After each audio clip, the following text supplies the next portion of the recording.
तर मित्रांनो, लग्नानंतर होईलच प्रेम या मालिकेच्या 14 डिसेंबरच्या एपिसोडमध्ये भारी ट्विस्ट बघायला मिळतोय. आणि ट्विस्ट असा असणार आहे की रम्या वसू ठरवतात की सगळे गिफ्ट्स पुरावे आपण सगळ्यांच्या समोर आणायचे, पण यामध्ये आपलं नाव कुठे यायला नको. आणि यासाठी पिहूची मदत घ्यायची. पिहू जे काही प्लॅनिंग वगैरे करते नंदिनी पार्थसोबत मिळून, त्यामध्ये आपण आपले हे पुरावे आणि सगळे व्हिडिओ वगैरे सादर करायचे. यामुळे धमाका घडवायचा. तर इथे काव्या पार्थ घरी येतात. काव्या म्हणते, पार्थ, मला पुढच्या महिन्यापासून काउन्सिलिंगसाठी जायचं नाही आहे, चालेल ना? पार्थ विचारतो, का जायचं नाही आहे? काव्या म्हणते, कारण मला हे लग्न हवं आहे, मला आता डिवोर्स नको आहे. काव्याचा निर्णय ऐकून पार्थ खूप खुश होतो. तर थोड्या वेळाने रम्या वसूला विचारते, आई, गिफ्ट्स, फोटो, पुरावे सगळं नीट ठेवलं आहे ना? वसू म्हणते, हो गं, सगळं व्यवस्थित बॅगेमध्ये ठेवले, तू काही काळजी करू नको. त्या दोघे बाहेर निघून जातात आणि ताई रूम साफ करण्यासाठी तिथे आलेल्या असतात. त्यांना वाटतं की बॅग अशी काही हलकीच आहे. साफसफाई करताना ताई ती रूम बाहेर बॅग ठेवतात आणि त्याला धक्का लागतो आणि ती बॅग वरून खाली पडते.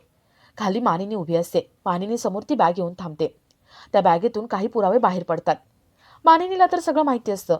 मानिनी आता ती बॅग कशी लपवतीये, रम्या वसू यांच्या हाताला पुरावे कसे लागू देत नाहीये हे बघण्यासारखं असेल. तर या सगळ्याची सुरुवात कशी होते ते थोडक्यात पाहू. तर इथे फार्म हाऊसवरती नंदिनी पार्थ पिहूला फोन लावतात आणि पार्टीची तयारी करायला सांगतात. एक व्हिडिओ तयार करायला सांगतात. पिहू कामाला लागते आणि तसंच सगळंच करत असते. काव्या जीवा तिथे येतात. नंदिनी पार्थ त्यांना सांगतात की चला आपण गेम खेळू, ट्रूथ अँड डेअर, मागच्या वेळेससारखा. ते ट्रूथ अँड डेअरचा गेम खेळतात. त्याच्यामध्ये खूप एन्जॉय करतात. काव्या पार्थ हे दोघं पंजा लढवतात. जीवा नंदिनी सोबत मिळून प्रेमाचे कविता करतात.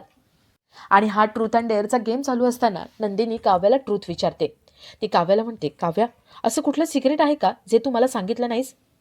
काव्या म्हणते, हो, आम्ही काही महिन्यांपूर्वी मी आणि पार्थने डिवोर्स फाईल केला होता. जीवासाठी हे शॉकिंग असतं, पण नंदिनी पार्थ यांना काहीच वाटत नाही. कारण नंदिनी पार्थ हे चांगले मित्र आहेत आणि त्या दोघांनी एकमेकांना हे आधीच सांगितलं होतं. हे काव्या आणि जीवाला कळतं. नंदिनी जीवा सांगतात की आम्ही सुद्धा डिवोर्स फाईल केला आहे. हे सगळं ऐकून काव्याच्या डोळ्यात पाणी येतं. काव्या नंदिनीला बाजूला घेऊन येते आणि डिवोर्सचा निर्णय का घेतला ते विचारते. नंदिनी सांगते की जीवाने मला एक पत्र लिहिलं होतं आणि त्या पत्रामुळे मी हा निर्णय घेतला होता. नंदिनी ते पत्र काय होतं, त्याच्यामध्ये काय लिहिलं होतं ते काव्याला सांगते. काव्याला कळतं की ते पत्र आपल्यासाठी होतं, नंदिनी ताईसाठी नाही. नंदिनी म्हणते, तो माझा एक गैरसमज होता.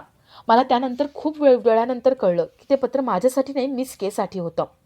तर इथे जीवा पार्थ बोलत असतात.